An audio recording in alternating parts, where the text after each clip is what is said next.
drone program is about 4 years old. We started with a single drone, and over the last couple of years, we've expanded it. We can use both the drones for looking for hot spots on fires.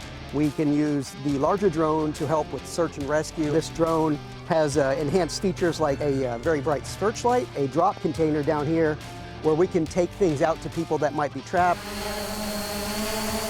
We also have our tethered drone, and it allows us to have continuous aerial surveillance or use it for special events or extended duration events, and it doesn't require changing the batteries. We can quickly look for people that might be missing, get out to an area, maybe a submerged vehicle, because we can use it for damage assessments following any type of natural disasters, storms, and we use that with emergency management, and they can stitch photos together and create an overall kind of picture of the incident.